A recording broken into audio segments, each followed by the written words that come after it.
easily have been more than your eye.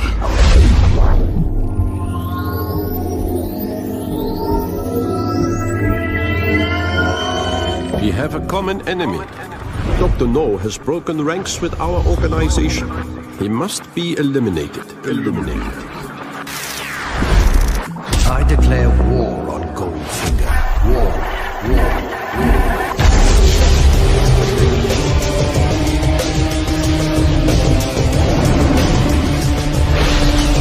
It could easily have been more than your eye.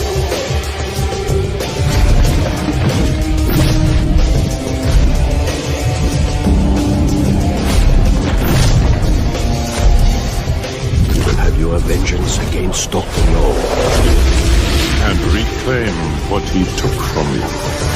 The rewards will be great. An eye for an eye.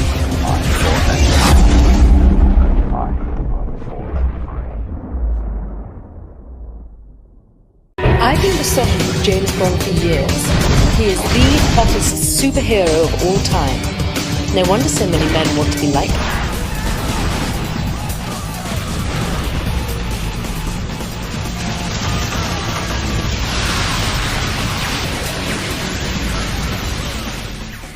So what's it really mean to be the ultimate villain in the James Bond universe? Well, this is the Goldeneye story department. The guys you see around me are the ones who craft all the marvelous mayhem we've got in store for you in Goldeneye Rogue Agent. This game is a journey through the dark side of the Bond universe, a world you've never really seen before in video games. You begin the game as a prospective MI6 agent working in concert with the legendary Bond himself, but very early on you wash out of MI6. You're actually terminated for excessive brutality and extreme use of force. With nowhere else to go, you join forces with one of the most famous villains in Bond history, Auric Goldfinger. And you get swept up in a gang war between Goldfinger and Dr. No for control of the criminal underworld. So once our concept team has framed up the story, it gets handed off to design and to these guys. This is the Goldeneye production office. This is where the basic design gets broken down into all of the models, art, animation, assets, programming, and everything that's needed to create the actual gameplay experience. Part of the fun of this game is that you're not constrained by the rules and regulations of MI6. And as a villain, you're not out to save the world, you're out to rule it. As Goldeneye, you fight your way through the underworld using a wide range of what would be called brutal tactics, such as taking human shields, activating death traps, clearing out groups of enemies with rocket launchers and grenades, chucking guys off buildings. And the more brutal you are, the more style points you get. So you've seen the story crew, and you've seen the production core, and you've got a little bit of insight into all the mayhem we've got in store for you in Goldeneye Rogue Agent. But being the ultimate villain in the Bond universe, well, that's all about character. And this is where that happens. This is Takayoshi Sato. Sato's famous for his designs for all the characters in the Silent Hill series, and he's working on our main character for this game, Goldeneye. Sato's just one member of an all-star talent roster we've got lined up for Goldeneye Rogue Agent. We've got a bunch of other heavy hitters working on this product. First and foremost, there's Ken Adam, a guy who was actually knighted for his work in production design on films like Goldfinger, Dr. Strangelove, and Moonraker. Sir Ken Adam has long been regarded as the original architect of the 007 film's visual style. Gamers will get to revisit such memorable Adam sets as the spectacular Volcano Lair from You Only Live Twice, Goldfinger's Fort Knox, and the towering shuttle launch base featured in Moonraker. Adam also lends his timeless vision to new locations designed exclusively for this game. These sets include Goldfinger's Midas Casino on the Las Vegas Strip and the reimagined Auric Enterprises, the mountain stronghold and home to the gold-obsessed supervillain. We also got to work with Hollywood costume designer Kim Barrett. Kim's best known for her work on the Matrix trilogy, and she brought a unique vision to the underworld for the James Bond universe. She blends stylized elements with classic design, and she's given Goldeneye's villains a look all their own. The last big power player that we joined forces with is Rene Morel, the man responsible for the incredible models in the Final Fantasy film. Rene helped us create incredible models of some of the key players of the game, including Dr. No, Goldfinger, Oddjob, Pussy Galore, and Scaramanga.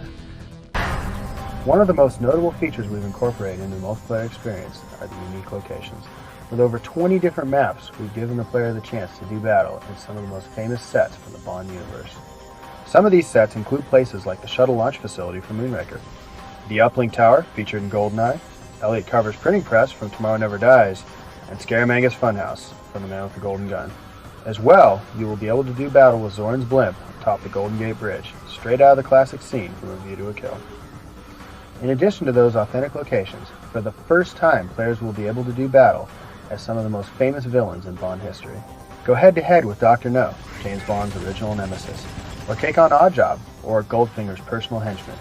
We'll leave it up to you to find what villain suits you best.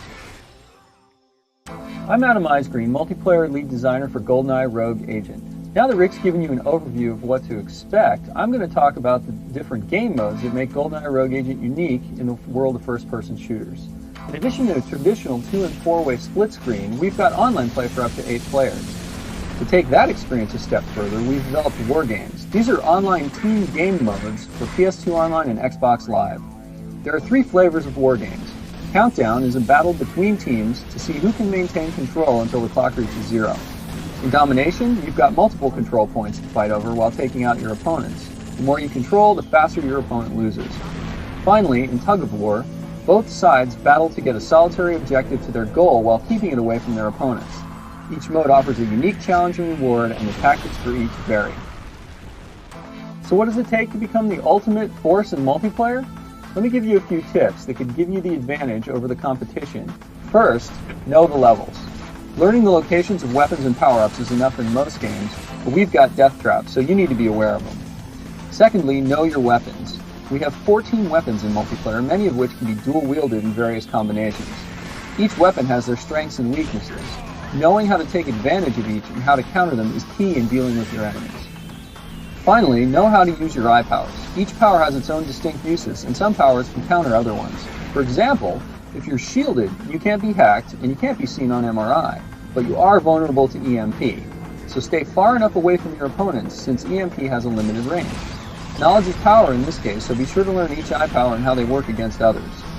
Master those 3 things, and you're on your way to becoming a skilled player for Goldeneye Rogue Agent's multiplayer games. You have to wonder about secret agents sometimes, because you think the term secret would imply maintaining a low profile. In the world of 007, this Aston Martin is about as low profile as it gets. But over the years, this car has helped him out of some extremely dodgy situations. Be it behind the wheel or not, Bond certainly had more than his fair share of action. In the world of 007, around 20 people alone, but they take one thing that each and every time they come face to face on left of home, is not new and more converted road, but the Bond James. In Goldeneye Rogue Agent, we're taking players into the Bond underworld, so it was very important for us to actually bring the Bond villains to life like you've never seen in the interactive space. You've heard about Goldfinger and Dr. No, but we also have Oddjob, who's Goldfinger's personal assistant and bodyguard. We have Xenia Onatopp, who appeared in the movie Goldeneye, who now works for Dr. No. Francisco Scaramanga, who is the man with the golden gun, and he is the one who supplies you with all your upgrades for the Goldeneye.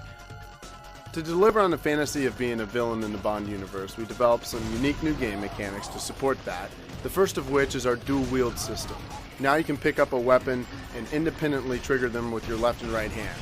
That means heavy weapons might require 2 hands, or you can mix and match smaller weapons for over 100 different combinations. Some examples of the weapons in the game: we have a personal sidearm that you carry with you at all times, a 9mm. There's a submachine gun and a longbow sniper rifle. These are kind of familiar to people who've played first-person shooters. But we also have more exotic weapons, such as the Venom Injector. This will actually stun guys with 1 hit. So if you have an elite that's running around really quickly, he's hard to get a good shot on, hit him with some Venom, that'll stun him. Now you can take him out a lot easier. We also have heavier weapons like rocket launchers and a heavy minigun that can be used to take out large groups, but they'll slow you down. They require both hands. If you want to throw grenades, you're going to have to free up one of your hands so you can throw grenades. So by mixing and matching weapons and deciding what you're going to commit your 2 hands to, you can actually develop some really interesting tactics. So the most important weapon in the game is your Goldeneye. This is what Goldfinger grants to you when you first go to work for him. And some of the cool features that you can activate on the Goldeneye include MRI vision that lets you see through walls. You can use this combined with some of the cool weapons like the mag rail and actually turn on your MRI, see where the enemies are, and take them out from the safety of being on the other side of the wall. In addition to that, there's the magnetic polarity shield. The magnetic polarity shield will deflect incoming bullets. You can also use it with the melee system, discharge the shield into an enemy, basically take them out in one punch. There are additional upgrades that offer other sorts of advantages throughout the game. So to really be effective as a Bond villain, you have to be able to fight. So we built a simple but deep melee combat system that allows you to strike enemies at close range and take them out with just a couple of hits. You can also stun them and take them hostage. Hostages are really valuable because they're extra armor. And with that hostage, you can hold on to him until he's done. You can throw him off the top of a building, or you can throw him into other enemies and knock them over. So the melee system gives you now a super effective way to take enemies out at point-blank range. So fans of the Bond films know that the villains always have the ability to trap their enemies.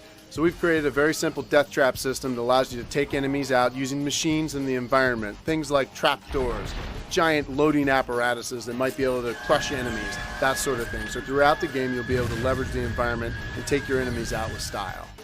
Regardless of the dangerous locations of his secret missions, 007 has never been one to ignore the fringe benefits of the job.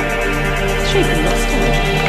James Bond always remains steadfast in his commitment to his duties, to his country, and of course, to his women. So there's several ways you can rack up your rogue score, and that's our way of sort of reinforcing the villainous behavior that we have in the game. There's a lot of mechanics that allow you to do some nasty things to your enemies, and this is our primary method of enforcing it. Let me talk about the rogue bonuses in sort of a few categories. Some of the rogue bonuses are geared specifically for shooting. So if you're a really good shot, if you're great at aiming, there are types of rogue bonuses that might be better for you. Obviously the precise shot is the best one if you're a great shooter. Explosions is another one, so if you're good at aiming and you're good with aiming grenades, try to use the explosions and leverage that. Because of the dual weapon system, you gotta remember, throw down one of your weapons and use your grenades as often as you can. And some of the other weapons, like the Mark II detonator and the Harpoon rocket launcher, which are explosive power as well, you can take out multiple enemies with those with explosions, and those are also worth rogue bonuses. Another, and probably the most challenging shooting bonus that you can get, is what we call an in-transit bonus. So if you're in Hong Kong and you're taking a zip line from one building to another, or you're in Hoover Dam, drawbridges, anything that's moving, and if you're taking a guy out from any sort of moving platform or off a zip line, that sort of thing, you'll get an additional rogue bonus for that. So those are sort of the shooting-related or shooting-oriented rogue bonuses. We also have several that are related to the melee combat system. So if you're not as comfortable with the precise shots, then try to go in physical. Take a guy out with a melee knockout. Now there's another level of sophistication on that. You can actually earn hostage bonuses by taking hostages, and simple as melee attack the guy until he's stunned and then take him as a hostage. Once he's spent, you'll get the rogue bonus. You can also take hostages and throw them. If you throw a guy, that's also worth a rogue bonus. There's also several bonuses tied to using the Goldeneye. One of them is shooting related, and that's the cheap shot. So if you're using your MRI vision to see through walls, combine that with a mag railgun, which can shoot through walls, we call that a cheap shot. You can actually string those together if you can line up 2 or 3 enemies at once, shoot one rail through them, you can take out multiple guys at once through a wall, and you'll get the rogue bonuses for that. We have magnetic field throws, which count as a rogue bonus. That's the most powerful Goldeneye feature that you'll get, but every guy you take out that way will earn you a rogue bonus. You can also use the EM hack to remotely operate machines. Combine that with death traps in the environment, and we call those machine traps. And you can get double rogue bonuses for taking guys out in a machine trap using your EM hack to remote operate that machine. Perhaps one of my favorite rogue bonuses is actually using the shield bash, which is another Goldeneye feature. So you can charge up your magnetic polarity field until it has a lot of energy, go up to an enemy, and in one melee hit, you can discharge the entire shield into him, and that'll take him out decisively and will earn you a rogue bonus. The final rogue bonus is what we call an intimidation, and that's really a combination of playing like a villain, racking up these rogue bonuses in front of higher level AIs. They will actually lose their cool, and if there's lower level AIs around, you can intimidate them into actually taking their own as a hostage. So that's a special moment in the game. So that's sort of an example of how you can use all the different rogue bonuses to your advantage. Just when you thought it would be impossible to make James Bond more daring, more dashing, and, yes, more sexy, along comes the new 007. Here's Roscoe. An eye for an eye for an eye.